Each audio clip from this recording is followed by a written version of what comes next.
Ladies and gentlemen, welcome to today's show. We are your 3 Bucks, Eric, Teej, and B. So guys, Sir. Hi. you ever be so constipated you just feel miserable?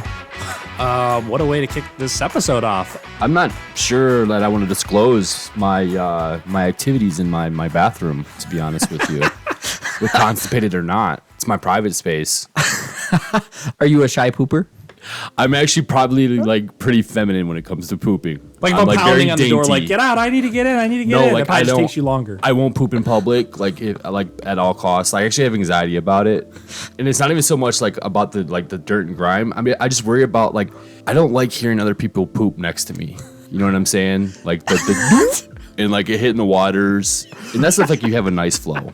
Dude, it's the worst when you're hearing someone just like ravel up the paper towel or the toilet paper. The whole process is just awkward. You see their jeans are at the bottom of the ground, and their underwear is kind of hanging out there too, and that's all you see, and What about you ever get that perspective where you hear someone come in and you were the first one in the bathroom. You just know they're checking your shoes so that when you come out they can match you. The worst for me is the gas station stalls. That's just a one stall. yeah. And then you can see like 3 people standing. You have There's no like 4 choice not to urinals, come out but- and own up to it. Yeah. Or unless you're like, whoever was in there before me blew it up. Apparently in July there's been this new trend going on TikTok. A lot of people probably know about this. You don't say. Another trend. Oh boy. And it's They're getting TikTok. crazy, aren't they? Oh yeah. And these people are not shy to an extent. No mo poo. They're trying they're trying not to poop for the month of July. Luckily, the month is over. It was the least stinky month we've had, apparently. Well, and how many people passed away? Do we have the statistics on how many people tried to hold in their vial and just... No poop in July. So none of these people must be coffee drinkers. Seriously, they must have given it up for the month. Or, I mean, I'm sure there's some diehards out there that were like, I'm not giving anything up. I'm just not pooping. They legitimately said that the doctors were advising against it, obviously.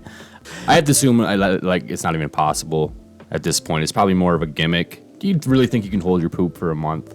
No, I don't, but... Well, you're asked, no, he can't. Of course not. Not with what he eats. Well, No, I can't. But I have seen stories of people being constipated for like ridiculous amount of time. So if you're intentionally trying not to poop, that just sounds miserable though. Why would you do that to yourself? All right, well, I've had enough of this shh.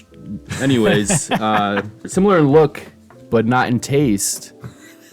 Klondike's Choco Tacos have been rumored to be discontinued and have been confirmed to be discontinued. It's not so much that they're not liked, it's just that supposedly there's greater demand for other Klondike products. What do we think? You know, this story was making waves, and I can tell you I don't even know if I've had one of these Choco Tacos. I've seen them, I know of them, but I've never had a craving for something like that. It's basically a drumstick in the shape of a taco, Yeah. if I'm being like honest about it. I think I've had 1 or 2 in my lifetime. The way you depicted it is exactly what the company is basing it on. You'd rather eat different ice cream. I'm not sure, if they're like angling to some sort of like demographic. I don't want to say like Mexican or like Hispanic, descent things. Like, I don't know how they landed on this taco idea, Listen, with the brand Klondike, and I'm not trying to make a dig, but their whole slogan was, what would you do for a Klondike bar? I wouldn't do anything out of my way for one. I've never had a craving. You're not one of those guys that are shaving off their eyebrows to get one. No. Okay, well, so you're not disappointed by this news then? No. You're not even a Klondike fan. Not even a Klondike fan. What's your ice cream of choice? I like anything with caramel in it. Okay. Give me caramel and vanilla. Speaking of vanilla, our boy, nostalgic throwback, Vanilla Ice Baby. Ice Baby. He's making news again. I was at Put in Bay just a week or 2 back, and he was being advertised to perform at a very small bar, so I'm assuming he's not going to be a big sellout, but he is opening a brewery in South Florida. Come on, man. He's doing something again. I feel like didn't he like Gotta have make some that sort money, of man. spin-off with like dispensaries and like he was in the NFT space as well, trying to do something with that. He'll be serving vanilla ice porters in Florida. Well, that he's gonna actually have to do sounds some good. gimmick. I actually don't mind it. There should be like some sort of entry requirement where you got to sing the song or do a dance move to get in. Yeah, seriously, because what's the distinction between any other distillery in South Florida? You know, like, is that the draw? Like, is he performing while you're drinking your... No, instead, his your one-hit beer, or- wonder is just on repeat. I'm sure they'll definitely have a drink named after him. I hope so. Everyone wants to eat that vanilla ice baby. I'm not from a place that I typically eat my drinks, as Eric does, but good for him, Yeah, good for him. right? Yeah. I mean, he's having a better time, and accumulating money than some people out there. Like a gentleman that threw away 8,000 Bitcoin, So just threw it away. He didn't want it anymore. he's gonna have to hire Indiana Jones to go find it. This guy over across the seas, Newport, Wales, he threw away 8,000 Bitcoin in a hard drive. He was one of the early Bitcoiners, and now he's trying to pay $11 million to recover it. This is before there was major exchanges to be buying this stuff on. This guy has to be a hoarder. If you had that hard drive, that thing would be on your mantle. That would just be in a safe. How do you just throw it Actually, away? I think if I recall correctly, he admits that he threw away the wrong hard drive. Yes. Like he was moving or something to that sort, and he was disposing of things that he no longer needed. You know, he made a $185 million mistake throwing away the wrong hard drive. I imagine it has to be password protected, the hard drive.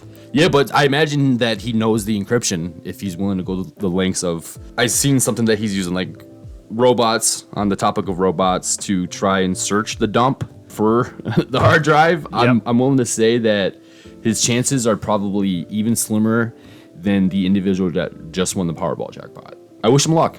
Yeah. He's probably on suicide watch, so somebody should probably go check on him. Well, the fact that he's still here, 9-10 years later, this isn't anything new, actually. This has been in the news for quite some time. The guy just simply won't give up. He was a hodler, man. Just holding. He didn't want to sell that Bitcoin. Yeah, I mean, you got to figure back then in 2013, he probably only made probably a $10,000 investment. Mm-hmm. All right, guys, let's jump right into the woods. We have a lot to discuss today. We're going to talk about robotics. And then stay tuned. We'll have the hunt of the week afterwards. Let's go. Ooh, financial advice. No, not financial advice. Strictly educational and entertainment purposes only. Ooh, Entertainment. Yes. This week's impacts on your Daily Buck. In NFT news, Bored Ape Yacht Club have potential lawsuits coming their way from investors complaining how the crypto and NFT markets fell after purchase. Guess I better sue Fidelity on my year-to-date returns. Sam Adams, Twisted Tea, partners with Sesame 3 to launch NFTs, with the first going to a superfan, putting his face on 100 million cans. Can't wait to stare at some bro this summer. NFTiffs from Tiffany & Company, where true love grows into CryptoPunk pendants. And an art piece, how lovely. In Metaverse news, MTV, you knew them for the real world. Well, now they're pivoting as they include Best Metaverse Performance, to include that MB Curious crowd. In stock market news, Shopify touts, while 10% of their employees pout, as they partner with Google's YouTube for shop integration, but says bye-bye to some of their workforce. Earnings continue as Amazon and Apple continue to chat up, while companies like Roku and Intel continue to Karen-Down. GDP contracted by 0.9%, putting us in a technical recession. Technically. So the S&P chose to technically rally with the best daily gain on a rate hike day since 1970.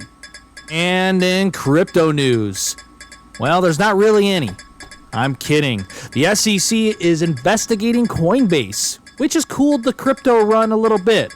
Are we in a bull trap? Are we in a bear market rally? This and more and how it impacts your daily buck. Let's get into the trends.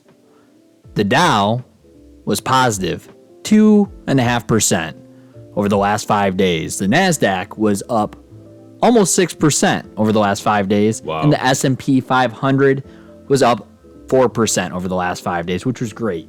Yeah, 100%. I mean, those are typical, middle of the row annual returns that we take normally it. expect. Unfortunately, bad news, the XBI was down 1.5%. Overall, Monday, though, we finished pretty much neutral across the board with the exception of also the XBI getting hit pretty hard with the negative 2%. So meaning you're getting crushed. Y'all are feeling great. I'm not feeling so good. Well, the XBI had to give headway for the rest of the market to pop because we do know that the XBI was holding things together. Its back got pretty sore there for a while. It was running hot for a little while. So let's jump into the OpenSea volume for the last 7 days. It was 110 million, which is negative 6%. And then 163,000 traders, which is also down right now, 1.37%. So we're seeing a little bit of a downward trend in the amount of activity that's going on with these NFTs.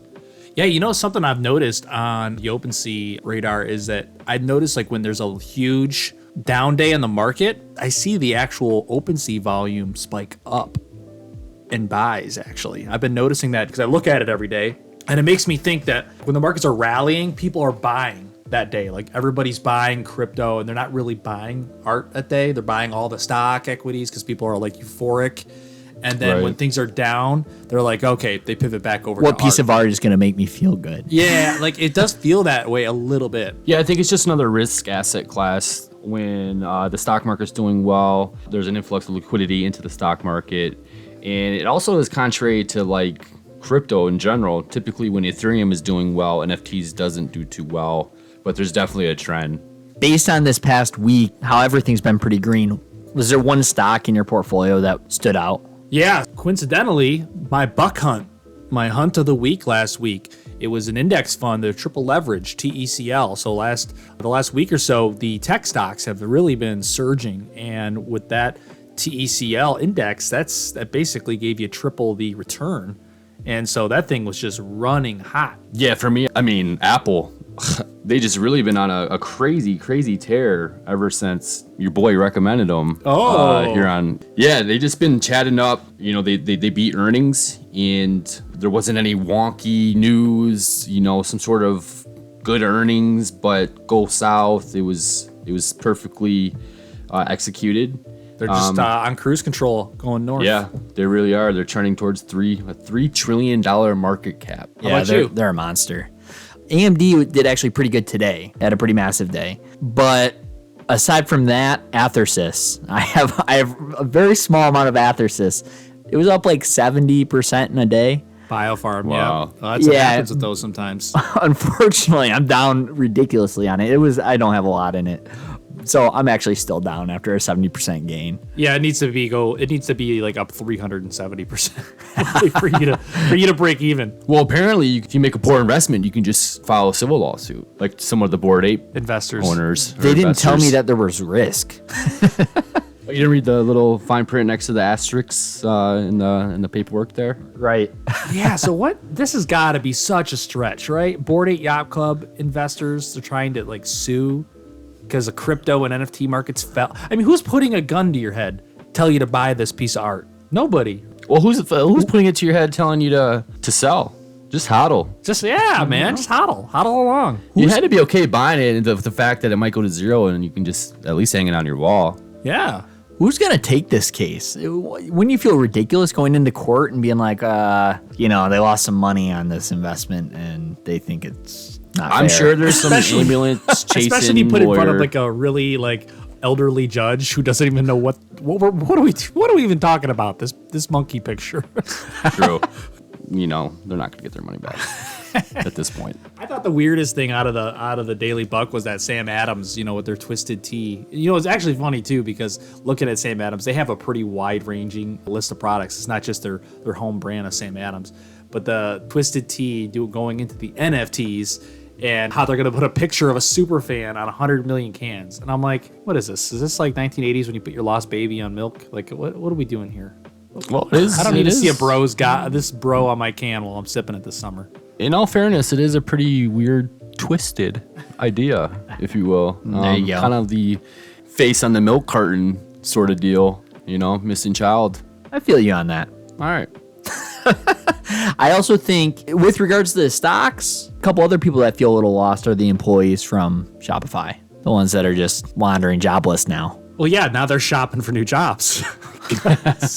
So, I mean, yeah. So what a big news. It was like a week ago. I think we brought it up on our last podcast with Shopify striking a deal with Google, almost like the new home shopping network. But yeah, now they're laying off. The fine print said, oh, by the way, 10%. It's 10% of you all gone. That's what I was saying. Was there some more sort of language in the contract, like Kyler's contract, about studying, during the NFL season? Or That was hilarious with Kyler Murray, that he has to study hours for a huge contract. Come on. If we start putting language like that in these contracts and make them public, it's going to get real interesting. This makes me think of The Office. There was an episode where Dunder Mifflin's like getting bought over, but then Steve Carell chooses not to tell like the whole staff that they're potentially going to be let go. Yeah. He's just like spinning it like it's a good thing. This is essentially what Shopify is doing. They're probably like, hey, we got a promotion. We got a huge company following us. You're gone. You're gone. You're gone. I mean, this just goes into the laundry list of like a lot of the cutbacks we're seeing across the board, right? So it's almost like surprising, but not surprising. True. They're just another company in a long list of companies more recently to do hiring freezes and layoffs. So just kind of funny, the timing. Well, we're technically in a recession, right? Yeah, man. Technically. Yeah, man. If you're technically in a recession, you gotta cut back. Well, you have to at least make it look like we're in a recession, right? But what was the main reason we're technically not in a recession? Because jobs, right? Jobs are supposed to be there. Yeah, they're trying to spin it about because of the jobs reports that are coming out. They're not in line with what a real recession like looks like. They're trying to say like, well, okay, if you're judging by GDP, it's technically a recession, but it's just weird that they're changing the definition. And I don't know if it's just White House spin or what we're looking at here, but no, it's just everything is so fluid nowadays. We change the news as it comes in. Oh, you can spin it. You can just spin it however you want. Wow. You could say something real bad and just say it with a positive voice. A positive tone of voice. Yeah, market rallies. Inflation's a good thing. High gas prices. That's awesome.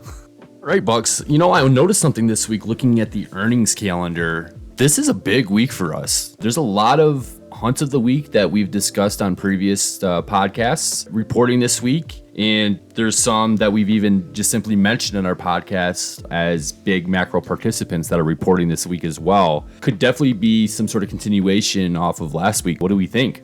Well, yeah. So, I mean, there's some oil and energy related stocks that are reporting out this week, which I do think they're going to do well with some record profits because of the gas being so high. But I'm looking at a few different options on here. I mean, I'm a big gamer, so I am interested. There's Activision reports, and then we have AMD. Yeah, AMD is on there. The big favorite meme play, AMC. But our actual hunts, actually, I think B, yours is on Thursday. You got a Fubo. DraftKings reporting on Friday as well. Eric's got Caterpillar. Yep. SoFi, a company we've mentioned in the past on a couple of occasions. The July TikTokers are probably going to be watching Starbucks stock on Tuesday, because now that July's over with, it's August. They can smell the coffee again. True, touche. Actually, could see a spike in Starbucks purchases this month. To kick off the quarter right, all the July no poopers, they're just buying Starbucks stock now. Hey, XBI could actually finish pretty strong too, because we got some Gilead, Regeneron, and Moderna. I imagine Moderna's going to report really well. Those some big players for that sector. Close your eyes. Can you smell that? No. Can you taste that? Taste what? Can you feel that? Ooh, I feel my hand clicking like, follow, subscribe to the 3 Bucks, and it feels so good. Let your voices be heard. The 3 Bucks on Spotify, Twitter, YouTube, and more.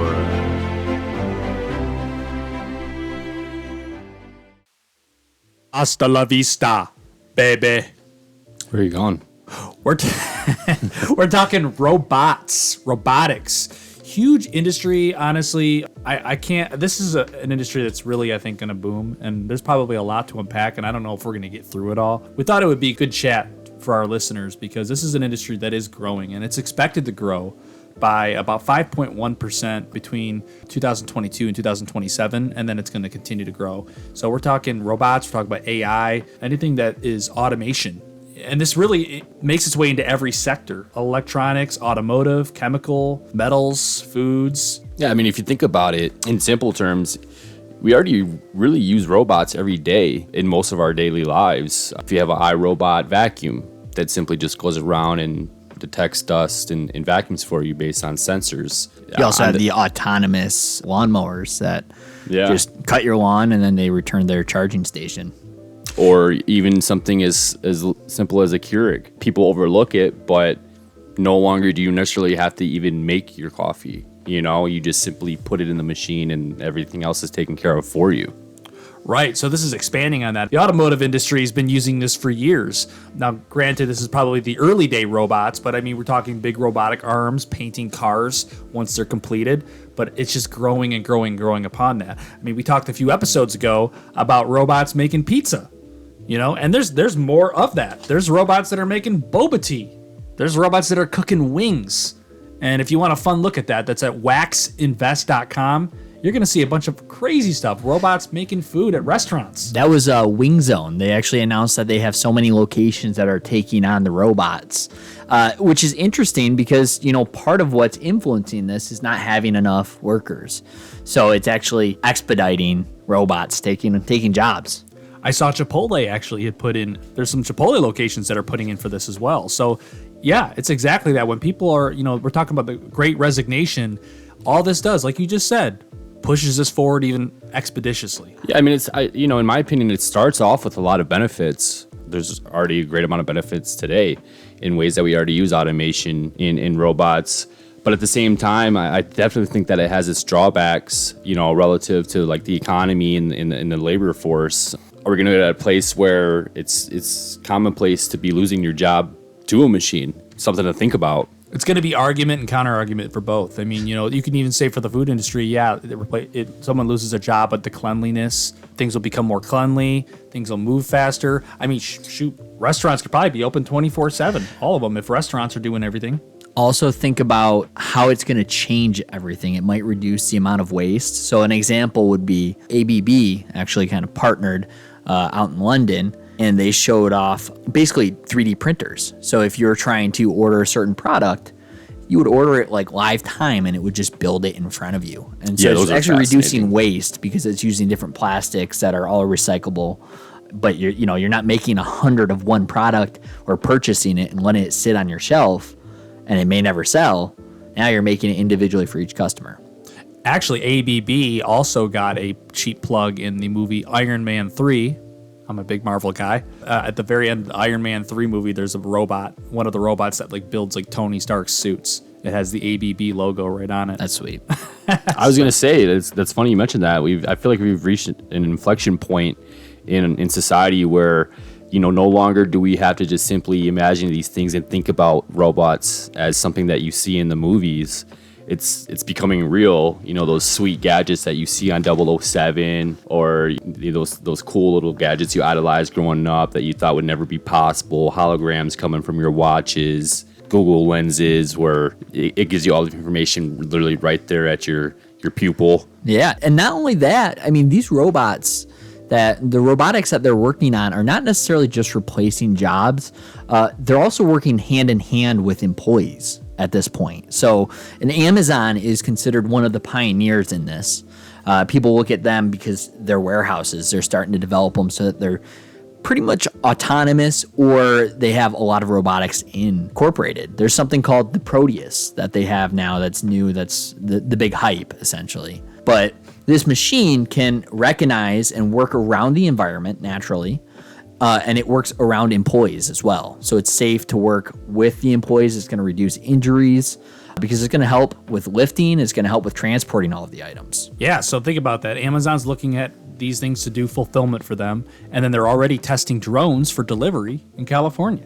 We literally have just scratched the surface for a robotics use case. You know, it's definitely going to be used medicinally with surgeries going forward.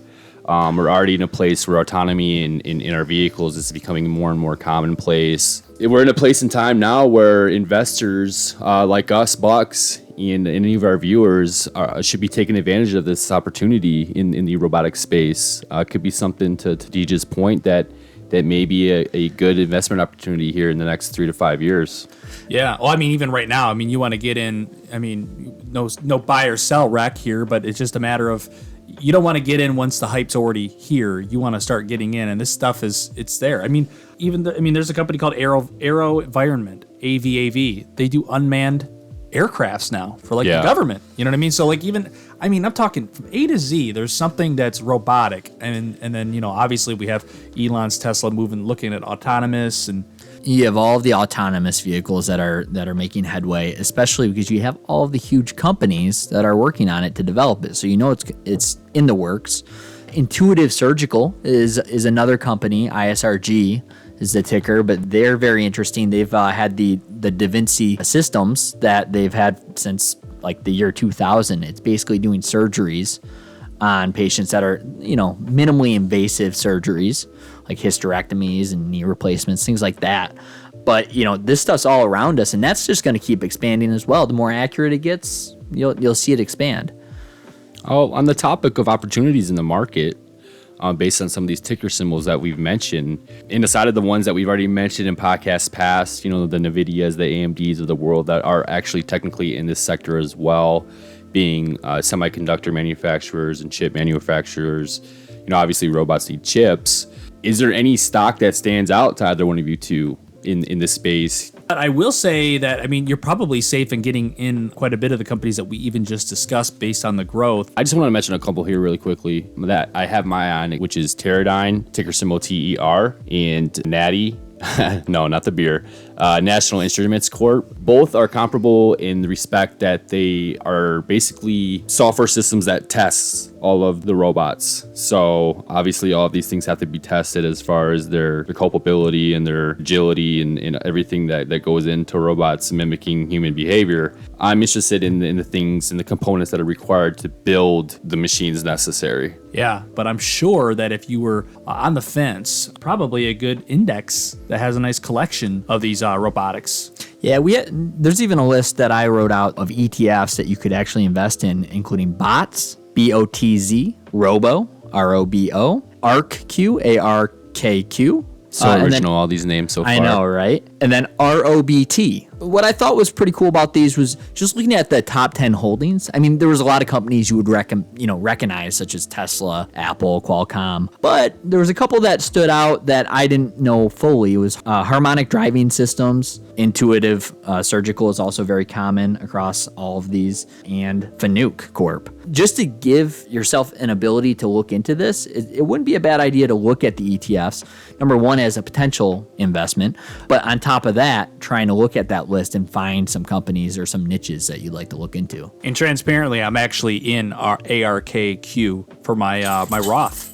Hell yeah. I respect that. I like that ETF. Yeah, and you know what, too? We've mentioned on previous episodes about ETFs and, building your own basket. And just some of the ones that Eric just listed, you could just easily, if you're looking into the robotic sector, but you don't want to pay the expense ratio, just as we mentioned before, you can actually just take a look at the top holdings in some of these indexes and build your own portfolio. Yeah. Obviously, this topic has a lot of fuel and it has big potential, but we should also talk about some of the downsides. You kind of touched on that, B. You mentioned you need to check into the quality components and make sure they're working appropriately. Yeah, there's nothing to be drawbacks. What if, like, for example, the wings, what if something malfunctions and it's making uncooked chicken? That could be a huge error. You got to have like a water. I can't take it out on an employee. I can't yell at a robot. He'll have no emotion. Listen, you're looking at it all wrong, bro. That's not an error. This robot just needs an update. You know what I mean? It just messed up. The algorithm is a little off. It just needs version, 2042. It sends out like a little recall to the people that are eating it. Like, hey, if you didn't finish your wings last week, bring it back. What we don't want to do is piss off the robot, right? And then we're going to have ones like the movie iRobot that are offended and, attack us. I'm so surprised that you said iRobot. Like, Terminator is the first movie that comes to mind for me for that. Oh, man, Will Smith, man. Represent. We'll keep it trendy. The jobs are going to change a little, so you're going to have to adapt and modify. That's what scares me the most, to be honest. I mean, I'm curious. Maybe there'll just be one sector entirely, like the hospitality or fast food sector, that will be, and maybe like the automotive industry will be fully automated and autonomous, and then everything else will still be able to fight for jobs. Almost seems like the engineering field would boom, because you're going to still need folks to engineer and cybersecurity, software engineering. Yep. Well, everyone's going to have to be tech savvy. The next generations, and I mean, like Generation Z is already in that position where they're pretty tech savvy. Well, mom and dad are doomed then. They're not going to make it in this world. Yeah, and you got to be careful. There's no degree and there's no TikTok major, so. I will say though, if you're unsure, I do challenge our listeners. If you're unsure about what to invest in, Teej mentioned the ETFs, but I challenge you to look at what you use every day. And it's more than likely something that you use that can be considered a robot that you can potentially invest in.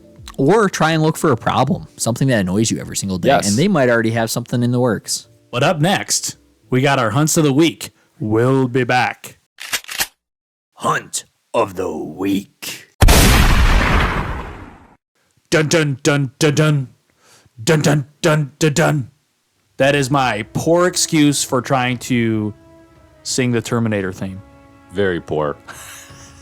But credit given. Yeah. But on the topic of robots, I'm going to kick off this Hunt of the Week feature with Cognex Corporation. Tickers. What'd you say? Cognex. Cognex. Say that 5 times fast. Cognex. Ooh, I can't do that. Cognex CGNX.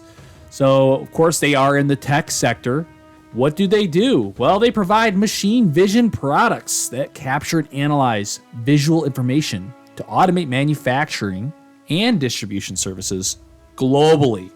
And we just mentioned that the robotics sector is expected to have growth over the next several years. These guys over the next 1 to 3 years are expected 15.6% growth. Right now, they're trading for about $50 a share. And according to Simply Wall Street, they're about 27% undervalued with a fair value price of $70. What I really like about these guys, honestly, is their financial health. Their short-term assets can actually pay off both its short-term and long-term liabilities. So a really great balance sheet, and they also pay a dividend. The dividend's not huge. It's nothing to run away with. It's zero. It's about 0.5%. But that's because you're going in for the growth on this guy. So you're going in for growth. You're going to get a dividend along the way. And plus, we already talked about where robotics is going. It's all part of the tech sector, and I think it's going north. Do you own any?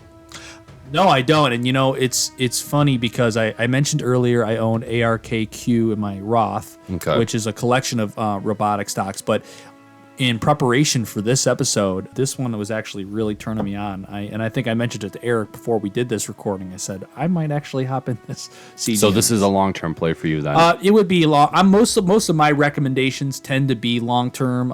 Back in my swing days, maybe the 2020 where the volatility was there was more swinging. But I go long now, and this would be one of those long-term plays. I actually looked into this company just a little bit, and they do a lot with like barcode scanning, organizing the warehouse, recognizing any errors.